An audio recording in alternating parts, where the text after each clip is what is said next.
함께 봉독하신 말씀 출애굽기 15장 2절 말씀 승리의 하나님이라는 제목으로 함께 말씀을 통해 은혜 나누기를 원합니다. 올 여름 총에서 나온 여름 성경학교 총주제가 하나님의 이름으로 승리해요 라는 이런 총주제를 가지고 있고, 오늘 본문의 말씀 출애굽기 15장 2절 말씀이 주제 성경 구절로 나와 있습니다. 설교 준비를 하면서 경서주교 책을 찾아봐도 없어요. 어디 있는가 받긴 받아놓고 교회에 있는 걸 보며 참고했는데, 그래서 총회 교육 거기에서 총주제 해설서를 제가 참조하면서 오늘 본문의 말씀 설교를 함께 참조하고자 합니다.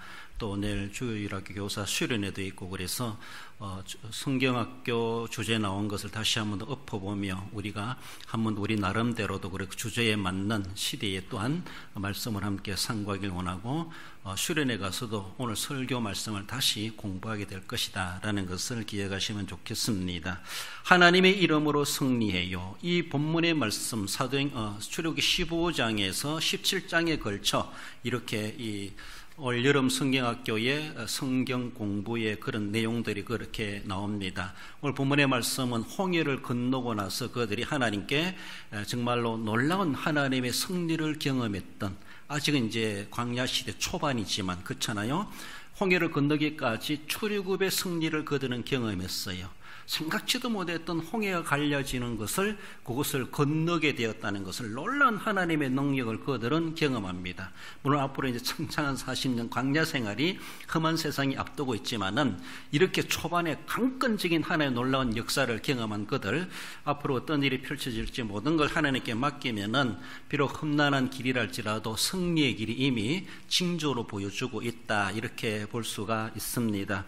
그래요, 이렇게 하나님의 승리를 경험한 그들, 그러나 한편에서 우리 한국교회 입장에서 내다볼 때 총주제 해설에서도 우리 한국교회 선교가 올해에 140주년이 됩니다. 2025년에 140주년이면 몇 년부터 시작된 거예요? 140을 빼면은 1885년이 되죠. 그래요. 공식적으로 우리나라 장로교 언더우드 선교사, 감리교의 펜젤러 선교사가 둘이 손을 잡고 일본에서 제몰포항 인천항으로 딱 입국한 그날이 1885년 4월 15일 부활주일이다, 그렇게 이야기합니다. 그 전에도 다른 선교사님들이나, 그리고 약 20년 전에 토마스 선교사도 들어오게 됐지만 그때는 비공식적이었고, 우리나라 미국 공사가 공식적으로 체류하고 있고, 그리고 외국인 선교사로서 우리나라 입국 허락받았다, 공식 허락받은 것이 펜젤러와 언더우드 두 선교사가 들어올 때 1885년 4월 15일, 그래서 공식 허락받았기 때문에 그날을 공식적인 선교사 입국날로 그렇게 보고 우리나라 선교의 시작점으로 그렇게 계산을 하고 있습니다. 그러다 보니까 올해가 140주년이 된다, 이렇게 계산이 나오게 됩니다. 140년 동안에 한국교회는 상당히 급성장했다. 2000년 기독교사의 유래에 찾아볼 수 없을 정도로, 어쩌면 60년대, 70년대, 적어도 80년대 이르기까지 십자가만 꼽으면 부흥된다, 이렇게 할 정도로 한국교회가 부흥해 갔지만, 그러나 90년대 정도 와서 어쩌면 정체기가 되다가 오늘에 와서는 어쩌면 도리어 이제는 감소세가 되고 있지 아니한가, 이렇게 보고 있습니다. 앞으로 우리 한국교회의 흐름이 어떻게 흘러갈는지 잘 알 수 없지만은, 이것이 오늘 우리가 당면하고 있는 현실적인 일이다. 그리고 긍정적인 모습보다는 상당히 조금 걱정스러운 우리 한국교회의 교세적인 모습으로 바라볼 때 이렇게 걱정이 되지 않을 수가 없는 이런 가운데 있습니다. 그래요, 통계로 보면은 앞으로 사람들이 종교를 가진다면 어떤 종교를 가지고 싶느냐? 기독교, 천주교, 불교, 세계 종교를 이야기해 볼 때, 지금 우리 기독교가 사람들이 인식으로 바라보면은 세계 종교 중에 3등이에요, 3등. 그래서 퍼센트지로 보면은, 그래서 왜 다른 종교보다 기독교가 퍼센트율이 적을까, 이런 모습에서 그 원인도 조사되고 있습니다만은, 아무튼 더욱이 다음 세대, 젊은 세대들이 줄어들고 어른들도 그렇고, 또 앞으로 종교를 가지고 싶다 할지라도 기독교라고 하는 선택이 3대 종교 중에 3등을 하고 있다는 이런 우려를 거기에서도 설명해 주고 있습니다. 어쩌면은 감소세에서 다시 그것이 반등해야 될 그런 우리의 희망적이며 좋은데 그런 기미가 잘 보이지 않고 걱정스러운 현실을 우리가 안고 있다라는 것이죠. 그럼에도 불구하고 우리는 승리의 하나님이다.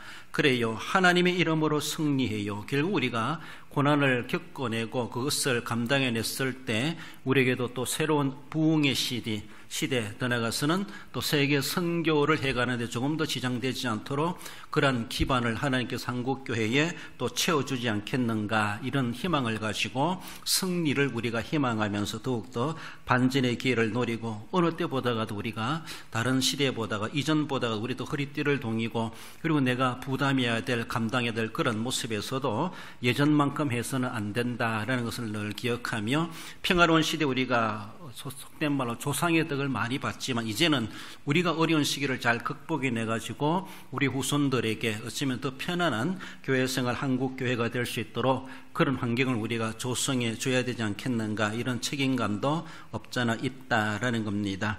하나님의 은혜로 치유되어지고 그리고 회복되어지고 진정한 은혜의 시대가 다시 펼쳐지게 되고 그래서 승리를 누리는 삶, 물론 교세가 확장되어지고 인구가 많아지고 이렇게 돼야만이 그것이 어쩌면은 승리하는 것만이 아니죠.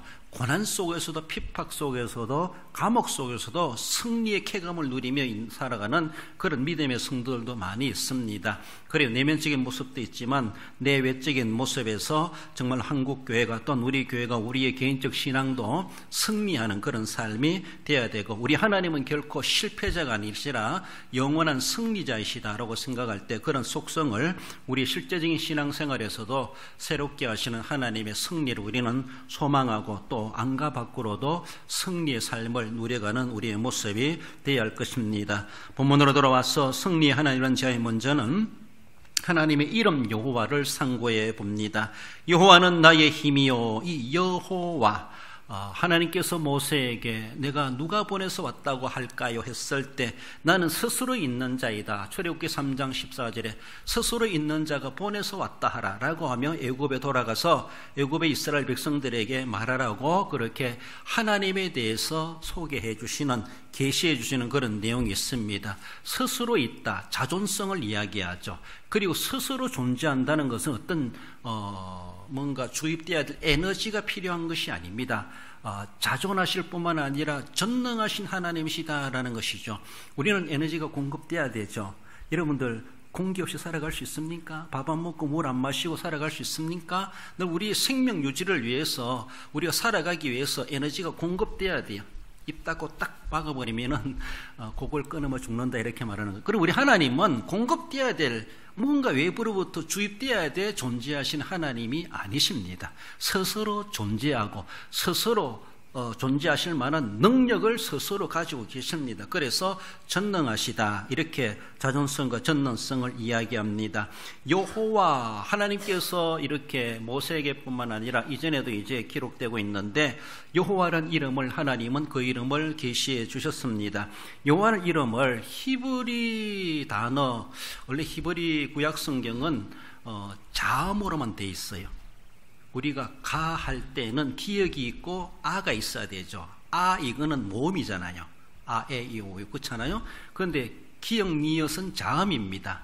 히브리어 성경은 자음으로만 되어 있어요. 그러다 보니까 이것이 우리가 기역을 볼 때 거로 읽어야 될지, 가로 읽어야 될지, 거로 읽어야 될지, 또 구로 읽어야 될지 모르잖아요. 기역만 써놓으면. 그렇잖아요. 그렇지만은 구약의 히브리 학자들은 그걸 다 읽어요. 그래서 나중에 이제 히브리 학자들이 세계적인 언어로 만들기 위해서 거기다가 이것은 어떻게 읽어야 된다? 모음을 붙인 거예요. 모음을 자기들 스스로가 만들어가. 옛날 구약 성경의 사본에는 모음이 없는데 읽도록 하기 위해서, 알려주기 위해서, 예부들에게 알려주기 위해서 학자들이 거기다가 모음을 붙였을 뿐이지 옛날에는 자음만 있습니다. 그래서 1차적으로 계시받은 자가 제대로 그것을 알려주지 않으면은 그 다음 세대 사람들은 이것을 어떻게 읽어야 될지, 어떤 뜻이 있는지 잘 모를 수가 있습니다. 그런데 여호와란 이름이 계시되어질 때에 히브리 그 문자로 보면은 자음이 요드, 해, 와우, 해라고 하는 이러한 네 자음으로 여호와로 그렇게 나옵니다. 이것을 이제 영어로 하면은 YHWH가 되는 거예요. YHWH를 발음해 보세요. 어떻게 나오는가? 그래서 그런 이제 우리 한국말로는 여호와라 나오고, 옛날에 뭐 조영계 목사님은 야훼 뭐 이렇게도 발음하게 됐는데, 히브리 발음으로 보면은 야훼가 본 발음이라고 볼 수가 있습니다. 여호와는 한글화한 그런 발음이다, 이렇게 생각하면 되죠.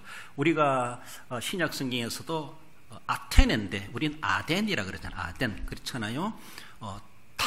다르소인데 우리는 다소 이렇게 말하죠. 한글화한 것이죠. 그래서 원래 발음은 야훼가 맞습니다. 야훼.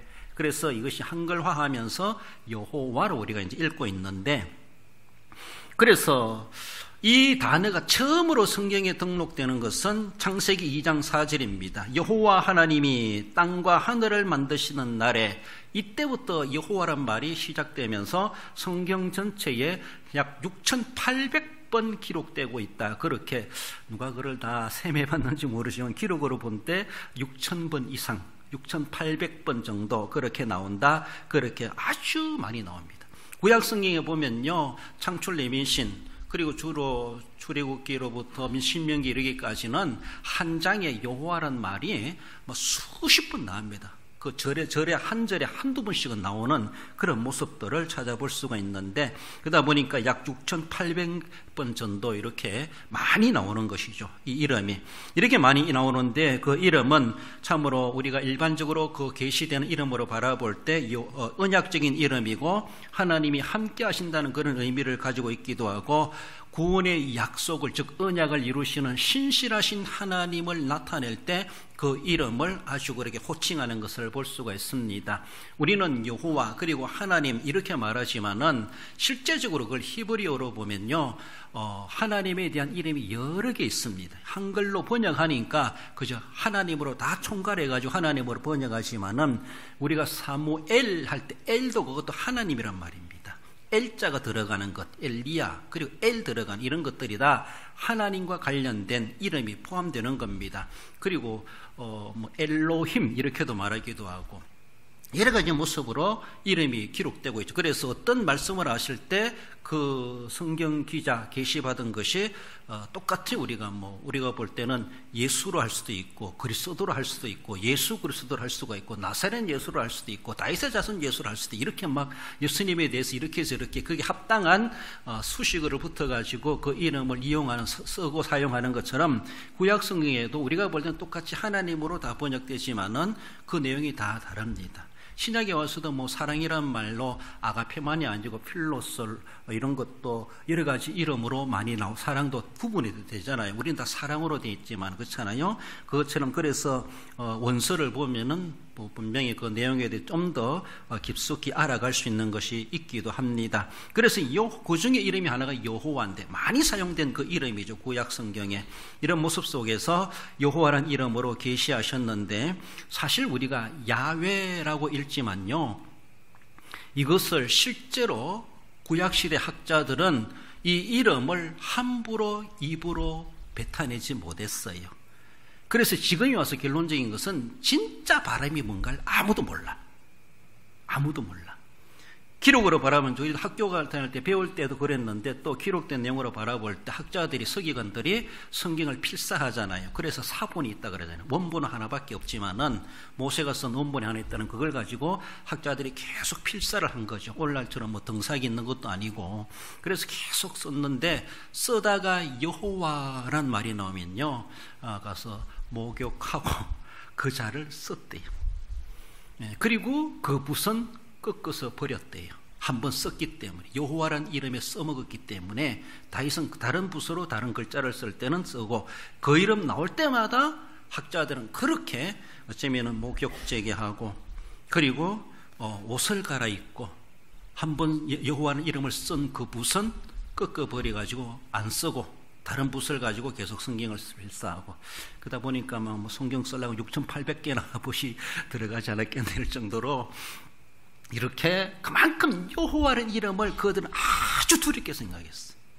그걸 쓰는 것도 조심스러워했고, 그럼에도 그걸 말로 한다는 것이 우리가 어른의 한자를 함부로 부를 수 없다, 이렇게 그런 옛날에 어른들의 그런 모습이고 말 함부로 안 하는 것처럼, 그래요. 그런 것처럼 이 학자들도 그 이름을 너무나 두렵게 생각했어요. 그래서 그 이름 나올 때 우리로 발음 볼 때 여호와라 읽지 아니하고 아도나이로 다른 이름으로, 아도나이도 하나님을 나타내는 발음이기도 한데 그 이름을 정확하게 부르지 아니하고, 우리가 보면 야훼 이렇게 읽지 아니하고 아도나이 이렇게 불렀어요. 아도나이. 우리가 이순신 호가 뭐예요? 장군? 충무공이라고 그래요. 충무공. 그래서 충무공 이순신 이렇게 말하는 것처럼 이순신 장군 이렇게 말하는 안 하고 충무공 이렇게 말하면은 이순신이란 말을 다 통하잖아요. 좀 더 아주 편하게 부를 수 있잖아요. 그렇잖아요. 그것처럼 하나님 여호와에 대해서 야훼로 읽지 아니하고 아도나이로 읽었다는 거예요. 그래서 정확한 발음이 오늘까지 모른대요. 안 불렀기 때문에. 앞에 어른들부터 그 이름을 정확하게 안 불렀기 때문에, 아도나이로 불렀기 때문에, 아도나이란 말은 나의 주란 말입니다. 나의 주. 그래서 이 나의 주 여호와란 말이 신약에 와서는 키리오스, 주님, 주란 말로 그렇게 번역되고 있습니다. 나중에 구약 성경을 이제 70인역이라고 그래죠. 70인의 학자가 구약 성경을 헬라어로 번역을 합니다. 왜? 히브리어는 사어입니다. 서양 사람들이 몰라요. 자기들만 알지. 민족 언어로예요. 그래서 구약 성경을 세계에 보급하기 위해서 헬라어로 번역합니다. 라틴어, 헬라어. 이런 그때에 그들이 주 여호와란 말을 키리오스, 헬라어로 주란 말로 번역해가지고 그렇게 읽습니다. 그러다 보니까 그때나 신약시대나 여호와란 말이, 우리는 지금 여호와라 읽지만은 정확한 발음은 이제 와서는 아무도 모른다. 너무 귀하게 얘기하다 보니까 이름마저도, 읽는 이름마저도 세대가 흘러가니까 잃어버렸어요. 몰라요. 그저 그냥 이렇게 그 발음을 우리가 영역해가지고 하다 보니까 여호와란 말이 나오고 야훼란 말이 나옵니다. 그래서 옛날에 구약 그 학자들은 아도나이로 읽었고 쓸 때는 여호와로 쓰지만은 그러나 상당히 두려워했다. 옷도 갈아입고 목욕제기하고 붓도 꺾어버리고 그렇게 했다 할 정도로, 그것이 출애굽기 20장 7절 말씀을 배경으로 하고 있죠. 너는 내 하나님 여호와 이름을 망령되게 부르지 말라. 그 이름에 대해서 십계명에 말씀해 주시는 것처럼 그렇게 존귀하게 여기고 함부로 하면 안 된다, 욕되게 하면 안 된다라는 것이죠. 욕되가 아니라 평범하게도 못했어요. 그만큼 그들은 접근하기를, 쓰기를 두려워했고 그 이름을 함부로 소리내기를 두려워했다 할 정도로 그런 하나님입니다. 그런 하나님이 이스라엘을 택하셨다, 출애굽케 하셨다, 모세를 부르셨다, 들어가서는 오늘 우리 저와 여러분들을 하나님의 자녀로 불러주셨다. 그 이름 발음하기도 두려운 그런 분이 우리를 그렇게 불러주시고 하나님의 자녀로 삼으셨다면은 우리도 어쩌면 어느 정도 격상된 것 아닌가, 그만큼 존귀한 자로 여김을 받게 된 것이 얼마나 귀한지 몰라요. 함부로 세계의 어른들도 이름을 못 부르는 그런 사람이 나를 알아준다라고 생각했을 때 우리도 어쩌면 으쓱할 정도로 그런 영적 자존심을 가질 만하다라고 볼 수가 있습니다. 성경 계시의 특징 중에 하나가 하나님 계시하시면서 하나님 자신의 이름도 계시하셨다라고 하는 것이 특징 중에 하나이다라는 것입니다.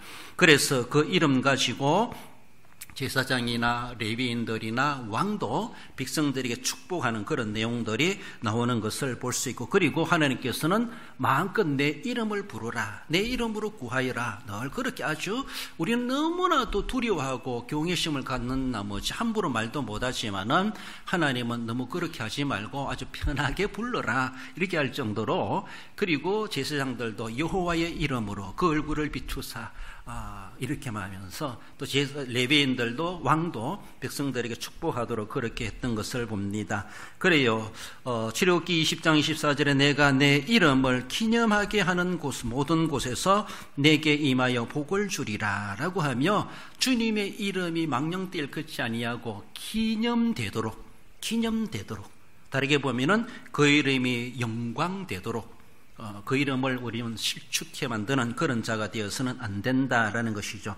그래서 어쩌면은 제사장들도 하나님의 이름으로, 여호와의 이름으로 백성들을 축복하고, 왕도 국민들을, 백성들을 축복하고, 레위인들 그렇게 축복했다라는 사례들이 민수기에서, 신명기에서, 사무엘하에서도 나오는 것을 볼 수가 있습니다. 출애굽기 3장 15절에 보면 이는 나의 영원한 이름이요 대대로 기억할 나의 칭호니라 라고 하며, 대대로 영원히 그 이름을 우리는 존귀하게 여기고 그 이름 앞에 두렵고 떨림의 자세로 우리가 살아가고 그 이름을 욕되게 해서는 결코 안 된다라고 하며, 그 하나님께서 이스라엘을 출애굽게 하시고 홍해를 가르게 하시고 앞으로 광야길을 인도해 가시는 그러한 하나님이시다. 그 하나님은 승리의 하나님이시다라고 하는 것을 먼저 하나님의 이름을 소개해주고 있습니다. 우리를 승리케 하신 하나님이 어떤 분이신가라고 하는 것을 말씀하죠. 나아가서는 그 승리의 하나님, 어떻게 승리케 하시는가, 치료하시는 하나님이심을 말씀하십니다. 출애굽기 15장 26절에 보면은 나는 너희를 치료하는 여호와임이라. 치료한다. 치료라면 라파란 말이에요. 그래서 여호와 라파 이런 말을 하죠. 라파란 말은 고친다, 치료한다, 건강하게 한다. 그리고 이 치료한다는 말을 사람에게 적용하면 의사, 의원 이렇게 말합니다. 어쩌면은 요셉이 죽고 야곱이 죽었을 때에 애굽에서 총리 되신 요셉의 아버지 야곱이 죽었을 때에 그 야곱의 시신을 방부 처리하는 그때 의사가 그 일을 하는 창세기 50장 2절에 본 그를 가리켜서 똑같은 단어인데 의사로 그것을 번역합니다. 사람에게 적용할 때 의사, 이렇게 의원 이렇게 말을 하기도 하죠. 나라를 치료하고 용서하실 때도 하나님께서 라파 이 단어를 사용합니다. 그래요. 나라를 하나님 이 나라를 치료해 주시옵소서. 이 나라를 고쳐주시옵소서. 이 나라를 용서해 주시옵소서. 뭐는 나라, 어쩌면 인격적 공동체를 이야기하는 것이죠. 그리고 어쩌면은 무너진 제단을 수축한다. 이 말도 라파 이 말입니다. 회복시킨다는 것이죠. 새롭게, 그렇죠. 무너진 제단을 열왕기상 18장에 보면 엘리의 제단을 수축하는 그런 모습, 수축한다 이런 모습에서도 라파 이 말. 그래서 치료하시는 하나님, 회복케 하시는 하나님, 건강하게 하시는 하나님, 그것을 말씀하십니다.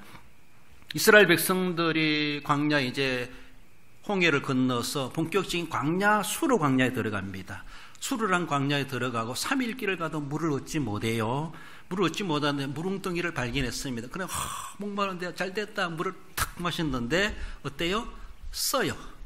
써서 못 마시는 거예요. 그래서 쓰다란 말이 마라 이 말이에요. 그래서 그것을 마라라 하라, 마라가 되는 것이죠. 마라의 쓴물이죠. 그래서 물은 보면서도 못 먹게 돼. 그래서 또 백성들이 원망을 하죠. 하나님께서 모세에게 저 나무가지를 연못에 던져라. 그 나무가지를 던지니까 물이 달게 되었더라. 쓴물이 변하여 단물이 되었더라. 이 내용을 주고서 여호와 라파, 치료하시는 하나님 이렇게 말씀하시는 겁니다. 물도 치료하셔서 못 먹을 오염된 물이 아니라 먹을 수 있는 식수로 만들어주시는, 오늘날로 보면 위생 검사하는데 전혀 식수로 지장이 없습니다 할 정도로, 조금까지는 먹으면 큰일 나고 배탈 나기도 하고 구토하기도 하겠지만은, 그러나 우리 하나님의 방법대로 치료해 주셨을 때 그 물을 얼마든지 마셔도 배탈 나지 않고 상관없는 그런 음료가 되었다라는 그런 모습에서 여호와 라파, 너희를 치료하는 여호와임이라 이런 말이 나오게 되는 것을 봅니다. 우리를 치료하신다. 신약적인 개념으로 바라볼 때 우리를 진짜 육신뿐만 아니라 영혼까지 치료해 주시는 것은요, 예수 그리스도께서 채찍에 맞음으로 우리가 나음을 얻는다 이런 말씀. 이사야 53장 5절에 보면 그가 채찍에 맞음으로 우리는 나음을 받았도다. 이미 선지자를 통하여서 우리를 치료해 주시는 하나님이 어디까지 치료해 주시는가? 단순히 쓴물을 담불게 하는 건 아니고 우리의 몸만 치료하는 것이 아니라 우리의 영혼까지도 치료하셔서 하나님이 창조하신 그 온전한 영육이 온전하게 회복되어서 하나님의 구속하심의 은혜를 얻게 된다는 것. 그래서 궁극적으로 주님이 우리를 위해서 살찌키시고 피 흘리시고 채찍에 맞은 그 모든 고난은 우리를 치유하시는 방법이었다는 것이죠. 그렇게 해야 낫는다는 것이죠. 그렇잖아요. 우리가 아픈데 주사 맞아야 된다고 그래도 이렇게 절개를 해서 수술을 해야 되는, 아픈데 왜 합니까? 피 흘리는데 왜 합니까? 그래야만이 방법이죠. 그거 치료하는 방법이죠. 그것처럼 우리 영혼을 치료하셔서 하나님 형상을 회복해 하고 그 나라 들어가도록 제약을 다 맑게 씻어내기 위하여서는 우리 예수님께서 채찍을 맞이하면 된다는 것이죠. 메시아가. 이것이 이미 선지자를 통해서 계시되었고, 그렇게 주님께서 오셔서 그런 처절한 고난을 당하신 것은 우리를 치유해 주시기 위해서. 그래요. 그러므로 우리는 늘 십자가를 묵상하고 생각할 때, 주님께서 날 위하여 그렇게 고난당하심으로 나를 치유해 주시기 위해서 내 아픔을, 내 고통을 대신 그렇게 짊어지셨구나, 내 질병까지도 다 가져가셨구나. 그래서 우리가 생각할 때에 죄의 질병에서, 저주의 질병에서, 질병의 저주에서 우리를 그렇게 하나님께서 우리를 구속하셨다, 이렇게도 말하죠. 그만큼 우리의 아픔에서, 고통에서 우리를 건져주시는, 치료하시는 우리 하나님이시다라는 것입니다. 우리가 실패할 만큼, 우리가 낙심할 만큼, 여러 가지 어려움 당할 만큼 그런 아픔을 겪을 수 있는 죄악된 세상에 살아가고 있고, 어느 누구도 치료받기에 필요성이 없는 사람 아무도 없습니다. 다 아픔이 있고, 다 지병을 가지고 있고, 육신의 병이든 정신적인 병이든 영혼의 병이든 모두가 다 어쩌면은 궁극적인 환자나 다를 바가 없고, 결국 죄의 병으로 말미암아 영원히 멸망받을 우리의 인간들, 그 현주소를 가지고 있는 모든 사람들입니다. 그래요. 그것을 결국은 그 병 때문에 죽는다라고 하는 것처럼 우리는 죄의 병 때문에 멸망당하는 거예요. 그것을 해결해 주시기 위해서 우리 주님께서 고난당하시고, 우리 하나님께서는 이미 구약시대부터 치료하시는 하나님이시다, 이렇게 우리에게 계시해 주셨습니다. 그래서 그 질병 때문에, 그 어떤 극단적인 질병이 있다 할지라도 그것 때문에 우리가 낙심할 필요가 없고, 그것도 치료하실 수 있는 우리 하나님, 그것 때문에 제가 사함을 받지 못할 이유가 없다는 것이죠. 극단적으로 말해볼 때 죄송해요, 내가 암병으로 죽는다 할지라도 구원받는 데는 아무런 상관이 없어요. 왜? 암 때문에 지옥 가는 게 아니라 죄 때문에 지옥 가기 때문에. 그래요. 많은 사람들이 암병으로 죽어도 천국 가는 사람 얼마나 많겠습니까? 믿었기 때문에. 그렇잖아요. 그래요. 그러니까 이 암이라고 하는 것은 우리가 심각하게 보지만 그것보다 더 큰 문제는 죄의 병.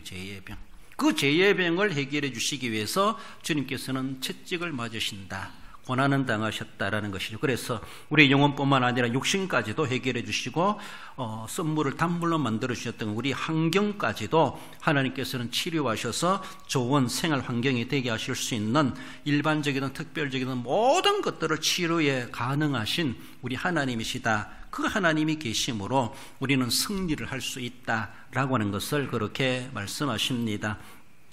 단순한 육체만이 아니라 우리의 영혼도 고통을 알고 우리 하나님 앞에 치료를 간구하고 부르짖을 필요가 있습니다. 여호와 라파는 여호와만이 모든 병을 고치시는 전능하신 하나님이심을 말씀하는데, 시편 103편 3절에 보면 그가 내 모든 죄악을 사하시며 내 모든 병을 고치시며, 그렇습니다. 모든 죄악을, 모든 병을 고칠 자가 누구 있겠습니까?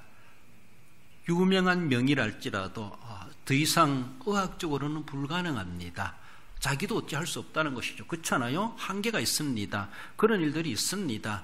그러나 우리 하나님은 나도 모르겠네 이런 게 아니에요. 하나님은 모든 죄악을, 모든 병을 다 해결하실 수 있는 여호와 라파 되시는 우리 하나님, 진정한 명의 되시는 우리 하나님, 진정한 구세주 되신 하나님, 지옥의 권세에서라도 죄에서라도 우리를 구속하시고 다 사해 주실 수 있는 전능하신 우리 하나님이시다. 그 하나님이 계신데 우리가 낙심하고 실패할 이유가 뭐 있었는가? 우리는 그만큼 승리할 그런 영육의 조건을 다 가지고 있다라는 것이죠. 하나님 때문에, 하나님을 백그라운드로 하고 있기 때문에 우리는 정말로 걱정할 것 없이 당당하게 우리는 아픔이 있고 어려움이 있고 곤란이 있다 할지라도 우리는 하나님 믿고 우리는 당당하게 승리하는 삶을 살아갈 이유가 있다고 하는 것을 말씀하십니다. 이스라엘 백성들이 출애굽하여서 광야 생활을 하게 되죠. 광야 생활에 숱한 들쑥날쑥하는 그런 문제들이 생겨나죠. 그러니까 하나님께서 바위에서 물도 나게 하시고 만나도 하늘에서 떨어지게 하시고 고기도 주시고 배고파하고 굶어 죽겠다, 목말라 죽겠다, 고단해 죽겠다, 추워 죽겠다, 더워 죽겠다, 온갖 죽겠다 소리 하지만은 광야 생활이죠. 거기서 하나님이 또 회복시켜 주시고 치유해 주시고 뱀에 물린 사람도 쳐다보면 살리라, 쳐다보고 살게 하시고 여러 가지 치유의 과정들을 많이 겪게 하십니다. 고난도 있지만은 그런 고난만이 아니라 고난으로 좌절되지 아니하고 거기서 그것을 극복해내게 하시는, 바위에서라도 물이 터져 나오게 하시는 하나님. 쳐다본다고 삽니까? 쳐다보면 살리라. 그래서 치유되게 하신 하나님의 여러 가지 방법들과 일들을 사건을 통해서 보여주셨습니다. 결국은 그들을 구속하시고 가나안에 들어가게 하시는, 승리를 이루어 가시는 우리 하나님이심을 말씀하시고, 지금도 고난과 수고로 하는 모든 인생들을 우리를 부르시는 우리 주님이시죠. 마태복음 11장 28절에 보면 수고하고 무거운 짐진 자들아 다 내게로 오라, 내가 너희를 쉬게 하리라. 진정한 쉼이 있는, 진정한 쉼터가 되시는, 어쩌면은 다윗이 고백했던 것처럼 피난처시오, 산성이시오, 요새이시오, 방패시오, 온갖 여러 가지로 말하는 것처럼 우리 주님은 다 오너라, 얼마나 고생 많니, 수고 많니, 얼마나 고통스럽니, 얼마나 탄식스럽니, 우리 주님은 다 아십니다. 그래서 수고하고 무거운 짐진 자들아 다 내게로 오라. 이런 사람들 여기에 가둬보면 우리가 감당할 수 있을까요? 우리 주님 그래 다 오라 하십니다. 그래요. 조금 그리고 넉넉한 사람, 가진 사람, 활짝 웃고 기뻐 뛰고 명랑한 사람 오면 얼마나 좋을까 싶은데, 그런 주님은 이렇게 우울해하고 힘들어하고 나 죽겠다 하는 사람들을 주님은 마다하지 아니하시고 다 오라고 부르십니다. 왜? 감당하실 수 있으니까. 감당하실 수 있으니까. 다 행하실 수 있으니까, 치료해 주시고 회복해 주실 수 있으니까 주님 오늘도 부르시는 진정한 우리의 인생, 인간의 인도자가 되시고 구속의 주가 되신다는 것을 보여주십니다. 마지막으로 승리의 하나님은 승리를 주시는 하나님이심을 말씀하십니다. 여호와 니시 이렇게 말하죠. 출애굽기 17장 15, 16절에 보면은 모세가 제단을 쌓고 그 이름을 여호와 니시라 하고 이르되 여호와께서 맹세하시기를 여호와가 아말렉과 더불어 대대로 싸우리라 하셨다 하였더라. 무슨 내용입니까? 첫 번째로 이 민족과 전쟁한 것이 아말렉이었습니다. 아말렉과 르비딤에서 전쟁이 벌어지게 되었죠. 아말렉이 가로막고 전쟁을 걸어오는 것이죠. 그러니까 피해라, 우리 그냥 지나갈 거니까. 그러니까 안 피해요. 결국은 아말렉과 한판 승부를 할 수밖에 없는, 이스라엘이라고 무기가 있습니까? 군인이 있습니까? 종살이하다 나온 사람들, 지금 출애굽하기도 바빴는데 뭘 무기를 챙기겠습니까? 가지고 있다는 농기구가 있을까? 낫이나 깽이나 살번이 있을지 몰라도. 그래서 아무튼 하나님은 모세를 통해서 여호수아를 앞세워서 군대를 조직해라, 아말렉과 싸우라. 빈손으로 싸웁니까? 아무튼 군대를 조직하니까 아무튼 여호수아를 앞세워서 싸우러 나가게 되죠. 그래서 밀리고 이렇게 하다가 하나님께서 모세에게 너는 산에 올라가 손을 들고 있으라. 손을 들면 이스라엘이 이기고 손을 내리면 이스라엘이 쫓김을 당하고, 이런 전쟁을 참 애들 병중놀이 하는 것처럼 그렇게 되었을 때 결국은 아론과 홀이 모세의 팔을 잡고 내려오지 않도록 했을 때 종일 해가 지도록 손이 내려오지 않는 모세의 팔이 얼마나 떨어질 정도로 아프겠는가. 하지만은 그렇게 함으로 이스라엘이 아말렉을 보기 좋게 물리치게 된 것이죠. 그러면서 큰 승리를 이루어서 모세가 제단을 쌓고 그 이름을 여호와 니시라 하고 라고 하며 하나님의 깃발, 승리의 깃발, 이런 말이죠. 모세가 단을 쌓고 여호와 니시라 하는 것은 모든 승리의 영광은 하나님의 것입니다. 승리는 하나님께로부터 왔습니다. 이 승리의 영광은 오직 하나님의 것입니다. 이것을 나타내는 것이 제단을 쌓고 여호와 니시라 일컬었더라 라고, 이렇게 그 내용 속에서 모세가 일편단신 그 영광을 하나님께 돌리는 것을 볼 수가 있습니다. 여호와는 나의 깃발, 나의 군기, 나의 승리이십니다. 승리라는 의미를 가지고 있는 것이 어쩌면 이렇게 니시 이런 말입니다. 그래요. 그래서 우리가 군대를 간다 할 깃발을 앞세우잖아요. 깃발을 든다는 것은 그 부대가 살아있다는 겁니다. 근데 이 깃발을 빼앗기면 부대는 이미 무너진 거나 똑같아요. 그래서 기수가 참 중요해요. 군대 가도 기수하면 키 크고 잘생긴 사람 딱 앞세워가지고 기수를 하게 하죠. 기수, 그래 깃발을 꽂는다는 것, 백두산에 태극기를 꽂는다는 것, 백두산이 정복됐다는 겁니다. 그렇지 않아요? 우리나라 중앙청에 청와대에 태극기가 벌려진다는 이것은 우리나라라는 것입니다. 거기에 다른 나라 국기가 벌려있다면 우리는 빼앗겠다는 겁니다. 그것은 승리를 상징하는 것이죠. 그래, 여호와의 깃발, 여호와의 니시 이런 것은 하나님의 승리, 하나님의 이름을 거기에 드러내는 것이죠. 하나님이 승리를 주시는 것을 그렇게 말씀하십니다. 그래서 아말렉과 싸우는데 하나님께서 대대적으로 아말렉은 원수로 취급하고 그들을 용서하지 말고 용납하지 말고 그들과 상종하지 말고 그들을 섬멸하라고 주님이 그렇게 명령하시기도 하셨습니다. 영원한 하나님의 승리를 기념하는 제단을 쌓게 되어 여호와 니시라 그렇게 부르게 된 것을 말씀하십니다. 결국 이 궁극적인 승리도 마귀의 왕국을 무너뜨리고 예수님께서 부활로 사망 근세도 이기시고 승리하신 진정한 승리가 그때에 이루어지게 되는 것을 보고 어느 아말렉이랄지라도 하나님의 선민 한 사람도 머리털 하나도 상하게 할 수 없는 하나님께서 아말렉을 다 물리치시고 우리를 거기서 완전하게 구원해 내시는 예수 그리스도의 부활의 승리를 우리에게도 말씀해 주십니다. 그러므로 주님의 십자가를 우리가 구속함을 받고 부활로 승리의 영광에 참여하게 된다는 것이 단짝을 이루고 그 은혜를 우리가 누리고 있다는 것이 얼마나 감사한지 모릅니다. 그래요. 그러므로 그 깃발을 우리는 펄럭이면서 우리 하나님의 이름을 노래하고 찬양하고 높이 모든 사람들에게 십자가의 깃발을 우리는 세워갈 수 있어야 할 것입니다. 그 십자가의 깃발이 뽑히고 무너지고 빼앗긴다고 하는 것은 우리의 신앙을 상실되어지고 하나님의 이름을 실축해 만드는 그런 일이 될 수가 있다. 물질적인 십자가만이 아니라 우리 마음의 십자가의 깃발, 그런 어쩌면은 그런 여호와 니시의 깃발 우리 마음속에 늘 간직하고 그래서 어디 가서 눈치 보고 비굴하고 꽁무니 빼고 그렇게 실패자가 아니라 승리한 자로서 교만할 수 없지만은 늘 어디든지 믿음 안에서 당당하게 살아가야 하는데 사도 바울은 우리가 이런 승리를 지켜가고 승리하기 위해서 또 우리에게 좀 더 행동적인 모습을 말씀해 주는 것은 에베소서 6장 13절입니다. 읽어볼까요? 하나님의 전신갑주를 취하라. 이는 악한 날에 너희가 능히 대적하고 모든 일을 행한 후에 서기 위함이라. 할렐루야. 그렇습니다. 하나님의 전신갑주를 입으라 취하라 그렇게 말씀하십니다. 구원의 머리에서부터 발끝까지 하나님이 입혀주시는 그 전신갑주를 우리가 입어야 된다는 것이죠. 그것으로 무장해 가지고 단단히 나아가야 되죠. 그래요. 물론 인간적인 물리적인 싸움으로 우리가 다윗처럼 뭔가 갑옷을 입어야 그런 것이 아니죠. 자기가 평소에 입던 목동의 옷을 입고 나가도 이기게 하신 우리 하나님이신데 상징적으로 바라볼 때 늘 구원의 턱과 진리의 허리띠, 믿음의 방패, 또 성령의 검을 가지고 구원의 신발, 복음의 신발을 신고 이런 것들 다 무장하라는, 평소에 무장하라는 것이죠. 무장 해제하지 말고 다 갖춰놓고 완전 무장해놓고 항상 언제든지 출동할 수 있는, 출격할 수 있는 그런 자세를 우리가 갖추어가야 되고, 나는 이제는 뒷전으로 물러났으니까 이거 허리띠 풀어놔야지 안 된다는 것이죠. 투구를 쓰고 있어야 돼. 그때까지 생명 다하는 그날까지. 오전에 말씀 나눴지만 내 사명이 있다.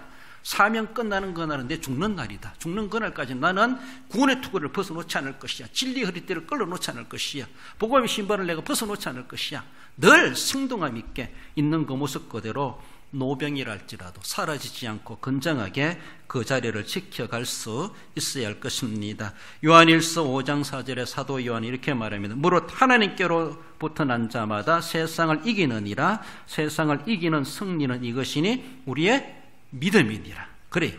믿음이니라. 우리 입장에서 가져야 될 승리는 하나님이 저절로 되게 하시지만, 그러나 의지적으로 우리 인간편에서 가져야 되는 것은 하나님의 전신갑주를 고이고이 입고 있어야 되고, 더 나아가서는 그것이 믿음으로 총괄해 볼 수가 있습니다. 세상을 이기는 것은 이것이니 믿음이니라. 우리에게 주신 하나님의 믿음, 하나님이 주신 값없이 거저 주시는 은혜, 그 믿음으로 구원받고 믿음으로 하나님을 기쁘시게 하고 믿음으로 예배하고 믿음으로 기도하고 믿음으로 봉사하고 믿음으로 전도하고, 믿음 빼놓을 수가 없어요. 그 믿음, 그러니까 거기서 승리하는 것이죠.